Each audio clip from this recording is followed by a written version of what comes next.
Hello.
Okay, good afternoon to all of you.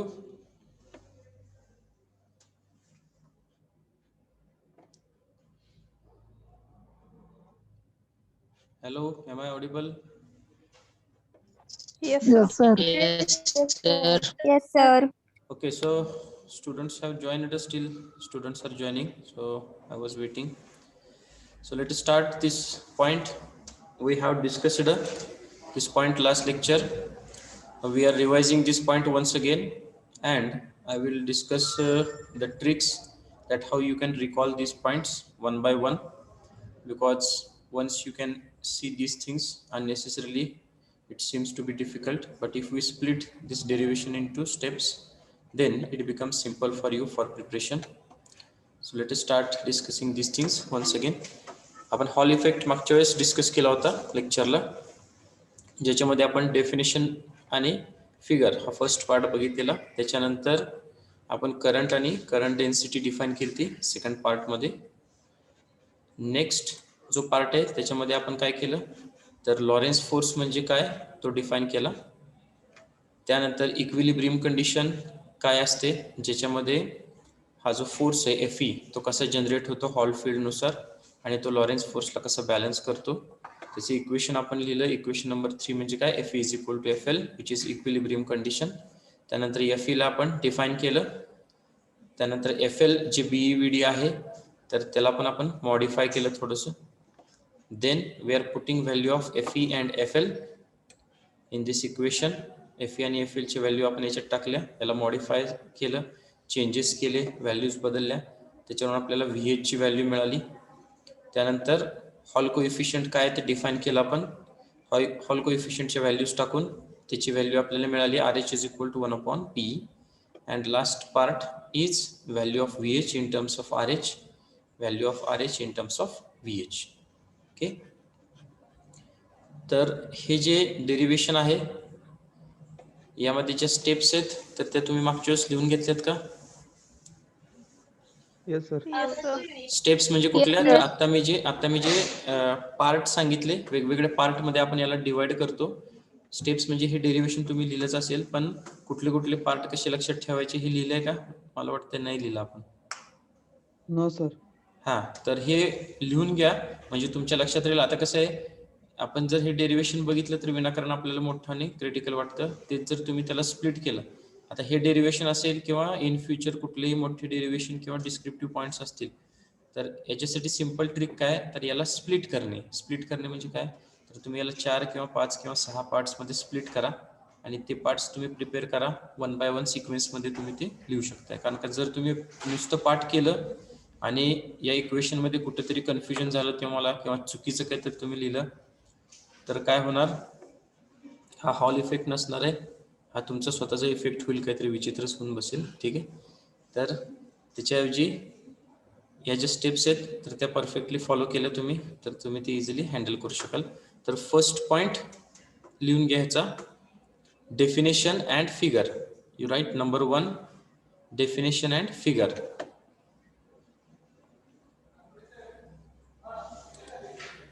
Okay, so I am just splitting this derivation into different parts to understand, to recall. First point is definition and figure. Okay, have you written this? Yes. Yes, sir. Yes, sir. Next line number 2. Next line number 2, defining current and current density. Number 2, defining current and current density.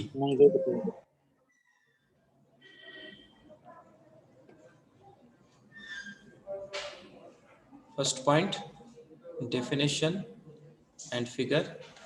Number 2, defining current and current density.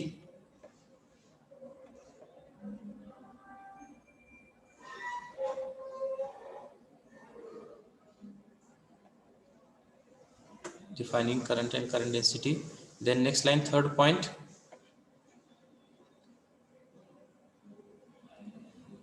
application of magnetic field. Application of magnetic field and value of Lorentz force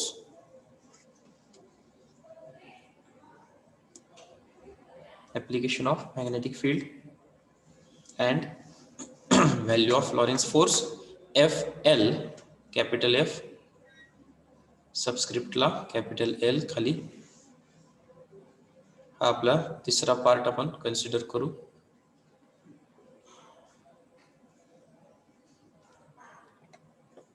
Then next line, fourth one, condition of equilibrium.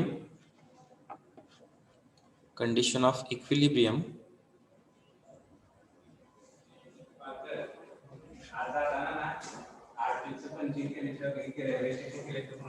Condition of equilibrium. त्याच्याच पुढल्या capital Fe is equal to FL. Capital Fe is equal to FL. आपल्याला हे explanation करून condition टाकायची.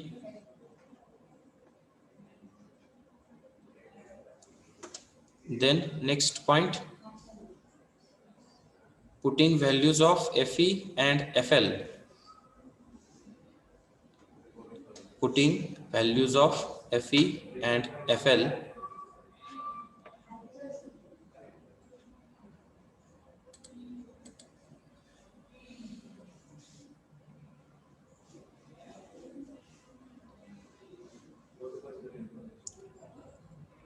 Okay, so we will complete this one, then one application is remaining, then we have to discuss about the exam and related to that MCQs and numericals also we are solving. So one by one we are completing all these points. Okay, हे झालं का putting values of Fe and FL? Yes, sir. Yes, sir. Next point, value of Hall voltage. Writing value of Hall voltage.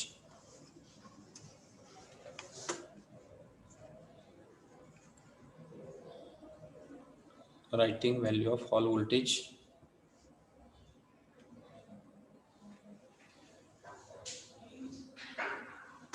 Hall voltage म्हणजे काय? VH. Then next point, defining Hall coefficient. Defining Hall coefficient and writing its value.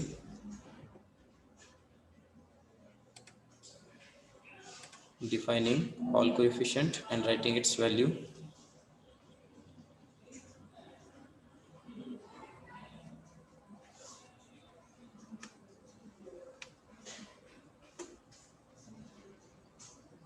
And last, value of VH and RH. Value of VH and RH.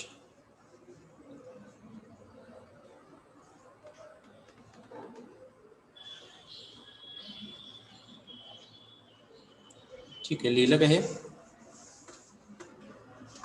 Yes, sir. हां, परत एकदा repeat करतो. Hall effect, ज्याच्यामध्ये आपण definition बघितली, figure आपण draw करतो, त्यानंतर आपण P type semiconductor rectangular plate consider केली, करंट डिफाईन केला, त्याचबरोबर करंट डेन्सिटी डिफाईन केली. त्यानंतर आपण इथं काय केलं तर Lawrence force, application of magnetic field नंतर लॉरेन्स फोर्स तयार होतो ते आपण इथं मेन्शन केलं. त्यानंतर कंडिशन ऑफ इक्विलिब्रियम कशी येते, ज्याच्यामध्ये हॉल फील्ड तयार होतो, त्याचा फोर्स याला कसा बॅलन्स करतो, तर ते आपण F is equal to FL बघितलं. F ची व्हॅल्यू आपण टाकली, त्याचबरोबर FL ची व्हॅल्यू आपण VD ची व्हॅल्यू घेऊन चेंज केली. या दोन्ही व्हॅल्यूज आपण म्हणजे putting equation 4 and equation 5 in equation 3 हे व्हॅल्यूज इथे टाकल्या आणि आपल्याला VH ची व्हॅल्यू मिळाली. त्यात आपण काही सर्टन चेंजेस केले, VH ची अजून एक व्हॅल्यू मिळाली. त्यानंतर आपण हॉल कोएफिशियंट डिफाईन करतो, त्याच्या व्हॅल्यूज टाकून आपल्याला हॉल कोएफिशियंटची व्हॅल्यू मिळाली RH is equal to 1/P, आणि तीच व्हॅल्यू आपण परत 7 नंबरच्या इक्वेशनमध्ये टाकली. Putting value of 8 in 7 we are getting these equations. Okay, so now I am asking question related to this point. हे तुम्ही लिहून घेतलंय का नोट्स वहीमध्ये derivation? Yes, sir. Yes, sir.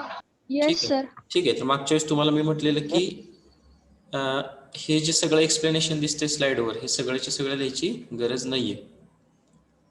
ठीक आहे, तर इथं मी आता जी लाईन सांगतो ती फक्त अंडरलाईन करा. Okay, are you ready? Yes, sir. Notes लिहिले असतील तर त्याच्यात अंडरलाईन करा, नसेल लिहिलं तर हे लक्षात ठेवा. आता हा जो पहिला पॅराग्राफ दिसतोय याच्यामध्ये ही लाईन फक्त लिहायची तुम्हाला. Underline this: if a magnetic field is applied normal to the crystal surface and also to the current flow, a transverse potential difference is produced between faces F and F dash. परत एकदा repeat करतो. या paragraph मधली ही line फक्त लिहायची, बाकीचं skip केलं तर चालेल. If a magnetic field is applied normal to the crystal surface and also to the current flow, a transverse potential difference is produced between faces F and F dash. Full stop. आणि त्यानंतर the magnitude of the magnetic force is given by. हे direct तुम्ही लिहिलं तरी सुद्धा चालतंय.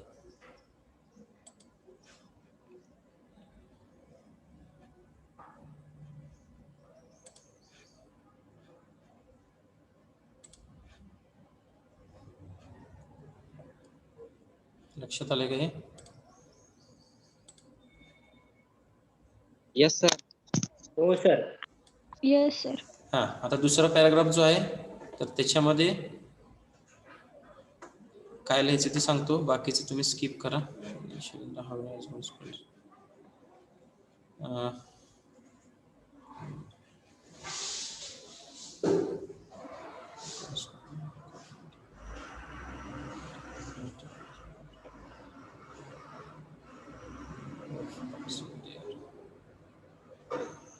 हां, तर याच्यामध्ये ही पहिली लाईन लिहायची: because of this force holes are deflected towards the front face F dash.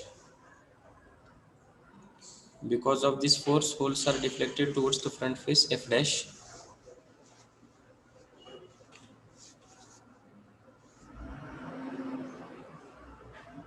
हे अंडरलाईन केलं का एवढी लाईन? Yes, sir. हां, त्यानंतर इथून स्टार्ट करा. A corresponding equivalent negative charge is left on the rear face F dash. A corresponding equivalent negative charge is left on the rear face F dash. Sir फर्स्टला कोणतं लिहायचं? Hello, परत एकदा repeat करा. या पॅराग्राफ मधलं first कोणतं लिहायचं? ठीक आहे, हे पहिलं. Because of this force holes are deflected towards the front face F, एवढंच अंडरलाईन करा. आणि त्याच्यानंतर इथून कंटिन्यू करा. A corresponding equivalent negative charge is left on the rear face F dash. हा सर. हां, ॲक्च्युली तुम्हाला जर प्रॅक्टिस असेल किंवा इच्छा असेल तुम्ही सगळे लिहू शकताय, but I am skipping some of the terms so that you can save your time during exam write up. आणि त्यानंतर इथून हे कंटिन्यू करायचं. A condition of equilibrium will be reached. हे खालचं सगळं पूर्ण लिहायचं. ए कंडिशन ऑफ पासून ते नोन ॲज हॉल फील्ड हे सगळंच कंप्लीट करायचं.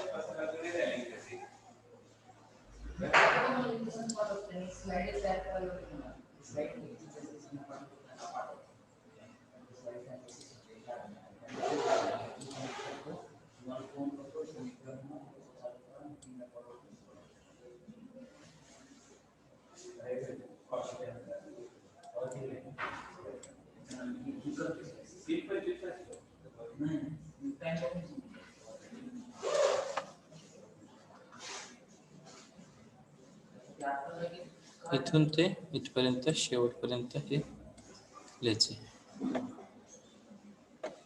लक्षात आलं काय? Yes sir. Yes sir. ठीक आहे. आणि बाकीचं जे आहे तर ते सगळं ॲज इट इज आहे. सगळे जे आपले डेरिव्हेशनचे स्टेप्स आहेत ते ॲज इट इज आहेत सगळे. हे सगळं ॲज इट इज लिहायचे. मी परत एकदा सांगतो की काही स्टुडंट म्हणतात की सर यातलं काय स्किप करायचं का किंवा शॉर्टमध्ये लिहू का, काही जण डायरेक्ट इक्वेशन लिहितात, तर तसं करू नका.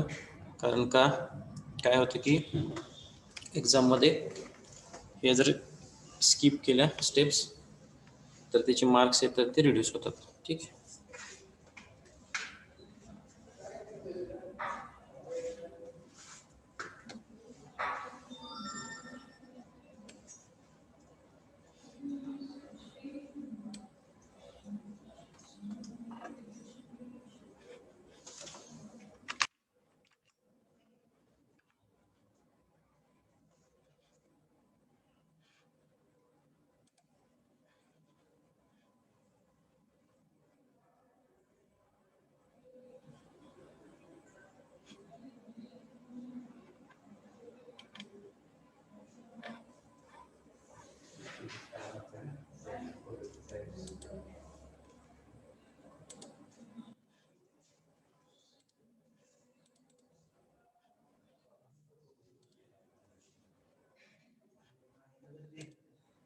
ठीक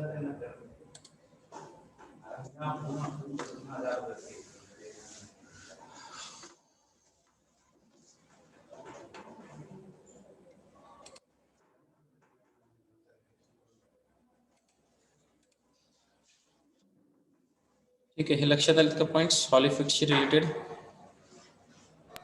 Yes, sir. Yes, sir. हा, Yes, आता मला विचारायचं आहे की स्पेसिफिकली कुठल्या स्टेप्स किंवा कुठला पॉइंट जर तुम्हाला इथे लक्षात आला नसेल तर मला विचारा, म्हणजे आपण काय करू, एक रिव्हिजन घेऊ या पॉइंट्सचं, म्हणजे आपल्याला परत MCQ आणि न्यूमेरिकल्स जे आहेत तर ते डिस्कस करायचे आहेत.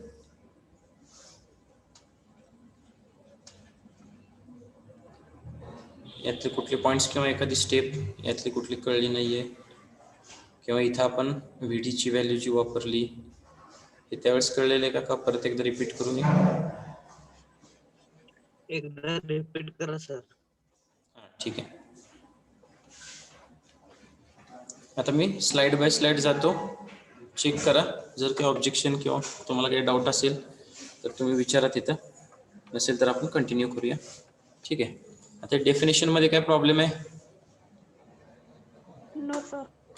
ठीक आहे. No, sir. हा, डेफिनेशन ॲज इट इज आहे, फिगर आपण यूज करून डेफिनेशन एक्सप्लेन केलेली. त्यानंतर दुसरा पॅराग्राफ आहे, त्याच्यामध्ये आपण काय केले तर एक rectangular plate P type semiconductor consider करतो हे मेन्शन केले, करंट फ्लो होतोय. आता इथं आपण काय केले, करंट डिफाईन केलाय, that is capital I is equal to PAEVD. या प्रत्येकाची ज्या टर्मची जी मिनिंग आहे तर ती आपण इथं मेन्शन केली. आता हे जे इक्वेशन आहे हे इम्पॉर्टंट आहे, हे लक्षात ठेवावं लागतं, कारण का आपण इथं कन्व्हर्जन करतो याचा यूज करून.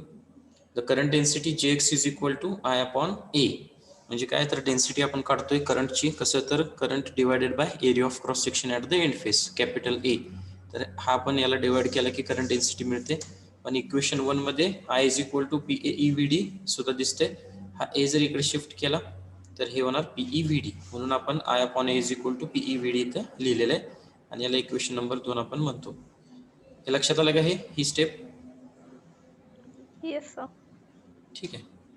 आता आपण नेक्स्ट पॉइंटला जातो. आता इथं या पॅराग्राफ मध्ये आपण काय लिहिले थोडक्यात बघूया. तर इथे सांगितले की हे जे प्लेन आहे जे परपेंडिक्युलर आहे करंट फ्लोला तर ते इक्विपोटेन्शियल असतं, त्याच्यामध्ये पोटेन्शियल डिफरन्स जनरेट झालेला नसतो. आणि जेव्हा आपण मॅग्नेटिक फील्ड अप्लाय करतो त्यावेळेस काय होतं तर पोटेन्शियल डिफरन्स प्रोड्यूस होतं. कुठं प्रोड्यूस होतं? F आणि F' मध्ये प्रोड्यूस होतं. F आणि F' म्हणजे हे 2 पॉईंट, या 2 पॉईंटच्या मध्ये हे पोटेन्शियल डिफरन्स काय होतं प्रोड्यूस होतं. जे व्होल्टेज आहे त्याला आपण हॉल व्होल्टेज म्हणतो. पण हे कशामुळे झालं तर मॅग्नेटिक फील्डच्या फोर्समुळे झालं. त्याच फोर्सला आपण काय म्हणतो तर लॉरेन्स फोर्स म्हणतो. ठीक आहे. आणि तो लॉरेन्स फोर्स आहे तो आपण डिफाईन केला, तो म्हणजे काय तर FL is equal to BEVD. तर इथं मॅग्नेटिक असल्यामुळे आपण मॅग्नेटिक इंडक्शन इथं वापरलेलं आहे. तर FL is equal to BEVD, ज्याच्यामध्ये B magnetic induction, E charge आणि VD ॲव्हरेज ड्रिफ्ट व्हेलॉसिटी आपण डिफाईन करतो. नेक्स्ट त्याच्यानंतर आपण इथं काय म्हटलंय तर याच्यामुळं काय होतं तर होल्स जे आहेत तर ते डिफ्लेक्ट होतात कुठं फ्रंट फेसला.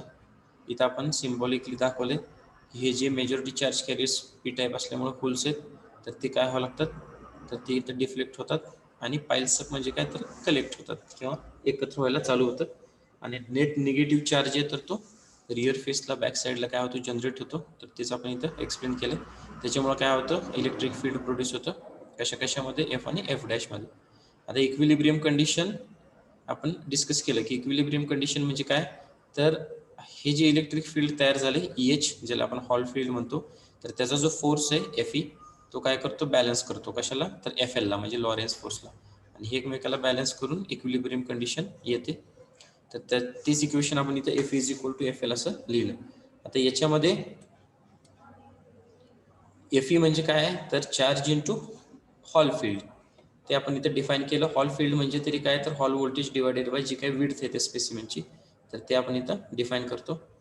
त्यानंतर FL म्हणजे BEVD आपण ऑलरेडी इथं डिफाईन केले. तर इथं VD ची व्हॅल्यू आपण Jx/PE ठेवलेली, ही आपण या इक्वेशन 2 वरून घेतली. मागच्या वेळेस आपण डिस्कस केलं Jx म्हणजे PEVD आहे तर VD म्हणजे काय होणार तर Jx/PE होणार. ती व्हॅल्यू आपण इथे टाकली आणि ह्याच्यात टाकल्यावर हे E एकमेकाला कॅन्सल होते आणि आपल्याला Jx/P ही व्हॅल्यू मिळते. FE आणि FL ची व्हॅल्यू आपण इथे टाकतोय इक्वेशन मध्ये, त्याच्यावरून आपल्याला काय मिळतं तर VH ची व्हॅल्यू मिळते. VH म्हणजे WBHX अपॉन P, पण JX म्हणजे काय तर I अपॉन A आहे, तेच आपण इथे टाकलं. परत कॅपिटल A म्हणजे काय तर W इंटू T आहे, तर ही व्हॅल्यू आपण इथं टाकली आणि ॲडजस्ट केली टर्म, त्याच्यावरून आपल्याला VH इज इक्वल टू काय मिळालं BI अपॉन PET. आणि लास्टला आपण हॉल कोएफिशियंट डिफाईन करतोय, त्याची व्हॅल्यू आपल्याला मिळाली 1 अपॉन PE, आणि ही व्हॅल्यू आपण 7 नंबर इक्वेशन मध्ये टाकल्यावर आपल्याला VH ची व्हॅल्यू RH च्या टर्म्स मध्ये मिळते, आणि तीच आपण इकडे शिफ्ट केली तर RH ची व्हॅल्यू VH च्या टर्म्स मध्ये आपल्याला मिळते. Okay, are you getting this things? Yes, Yes, sir. sir. Yes, sir. ठीक आहे. आता आपण हे पॉइंट्स आहेत,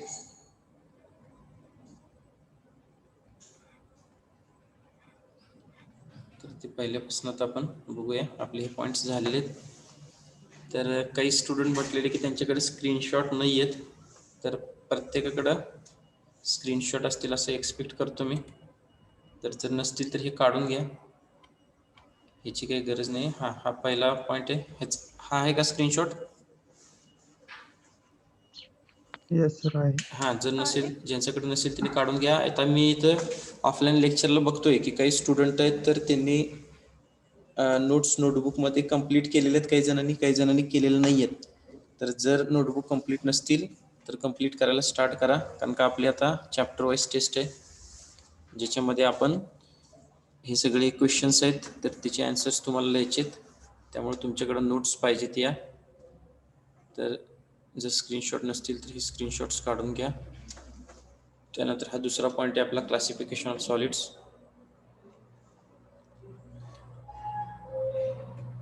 याचा स्क्रीनशॉट काढून घ्या.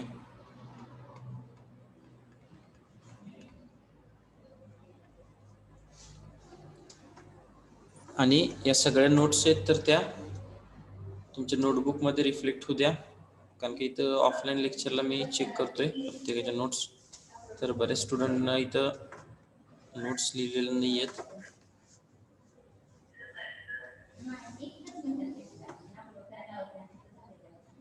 देन टेक स्क्रीनशॉट ऑफ दिस. आता या केसमध्ये हा जो पहिला पॅराग्राफ आहे तर त्यात फक्त तुम्हाला ही डेफिनेशन लिहायची आहे. The Fermi level is a characteristics energy of the material, एवढीच डेफिनेशन आहे फर्मी लेवलची. आणि त्यानंतर आपण इथून स्टार्ट करतो, ज्यामध्ये इथपर्यंत आपण इंट्रेन्सिकचं एक्सप्लेनेशन करतोय. ठीक आहे, इथून स्टार्ट होतोय ते, हे इंट्रेन्सिकसाठी एक्सप्लेनेशन आहे. त्यानंतर पुढचं जे आहे हे एन टाईपसाठी आहे,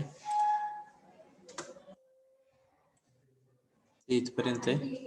आणि त्यानंतर सिमिलरली आपण जेव्हा म्हणतो इथून, तर हे जे आहे ते पी टाईपसाठी आहे. हे लक्षात ठेवा. हे तुम्ही नंबर 1, नंबर 2, नंबर 3 असं करून सेपरेट लिहू शकताय. For intrinsic, for N type and for P type. हे लक्षात येते का? Yes, sir. त्यानंतर हे सुद्धा फर्मी डिरेक्ट फंक्शन आहे, तर हे काही लिहायची गरज नाही आहे. हे काही लिहित बसू नका तुम्ही, फक्त फर्मी डिरेक्ट डिस्ट्रीब्युशन फंक्शन त्याला डिफाईन करा आणि त्याची व्हॅल्यू तुम्हाला लिहायची आहे.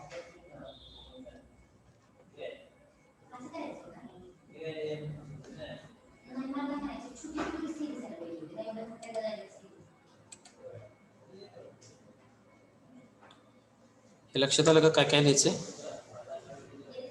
Yes, sir. Yes, Yes, sir. sir. Yes, sir.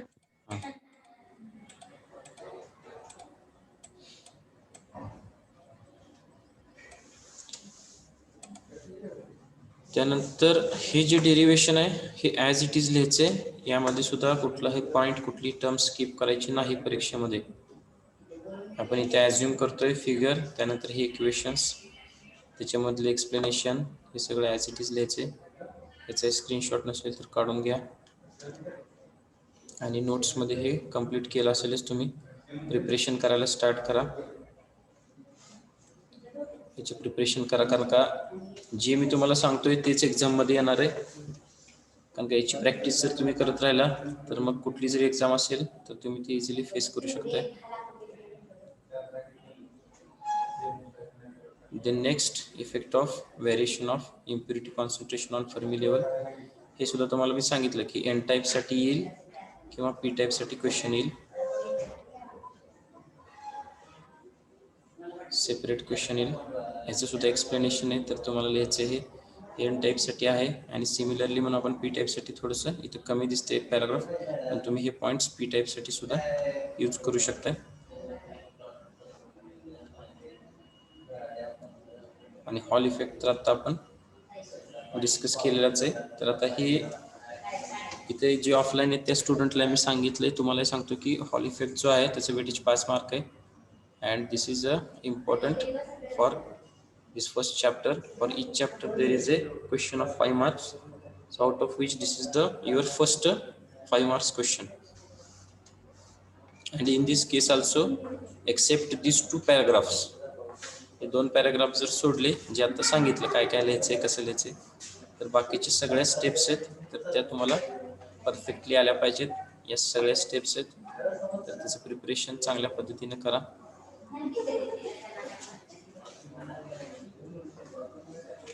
याची सुद्धा स्क्रीनशॉट जर नसतील तर स्क्रीनशॉट काढून घ्या.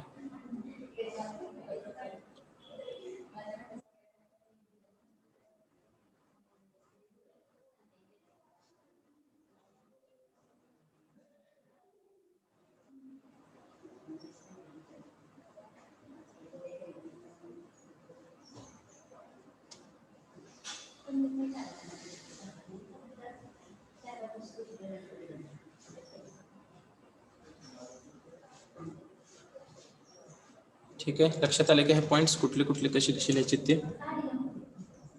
Yes, sir. Yes, sir. Yes, sir. Yes, sir. Okay, so now everyone mark your attendance in the chat box first.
ओके, CCनं क्लास कोऑर्डिनेटरनी टाइम टेबल मला वाटतं शेअर केले चॅप्टर वाईज टेस्टचं, बघितलंय का तुम्ही? Yes, sir. Yes, sir. Yes, sir. Yes, sir. हां, तर 26 तारखेला पेपर दिसतंय आपला, बरोबर आहे का? Yes, sir. Yes, sir. ठीक आहे, तर त्याच्याशी रिलेटेड आता तुम्हाला 3 मार्क आणि 5 मार्काचे क्वेश्चन कुठले कुठले ते सांगितलेले. आता राहिलं काय तर MCQ आणि न्यूमेरिकल्स, तर ते आपण नेक्स्ट लेक्चरला डिस्कस करणार आहोत. आता याच्याशी रिलेटेड जे MCQ आहेत तर ते आपण 1 बाय 1 डिस्कस करूया. प्लस जे न्यूमेरिकल्स आहेत तर ते आपण डिस्कस करू. ओके, टेस्टचा जो पॅटर्न आहे किती मार्काची आहे तर ते तुम्हाला आधी कळवलं जाईल. सध्या तरी तुम्ही MCQ 3 मार्काचे क्वेश्चन, 5 मार्काचे क्वेश्चन आणि न्यूमेरिकल्स हे 4 पॉईंट्स आहेत ते प्रिपेअर करायला स्टार्ट करा. त्यामधले तुमच्याकडे आता 3 मार्काचे आणि 5 मार्काचे सगळे क्वेश्चन आहेत. ठीक आहे. MCQ काय या थिअरीशी रिलेटेड MCQ असणार आहेत आणि न्यूमेरिकल्स मधले सुद्धा क्वेश्चन येऊ शकतात. तर त्याचा पॅटर्न किती मार्काची टेस्ट आहे आणि पॅटर्न काय असेल म्हणजे कितीपैकी किती क्वेश्चन सोडवायचे, तर हे सगळं तुम्हाला मी क्लिअर करतो नेक्स्ट टाइम. ठीक आहे. तेच ऑनलाईन का ऑफलाईन किंवा मग तुम्हाला टाइम देऊन तिथं घरी सोडून परत तुम्ही PDF शेअर करायचे का, तर हे सगळं आता HOD लेवलला डिस्कस केल्यानंतर डिसाईड होईल. ठीक आहे.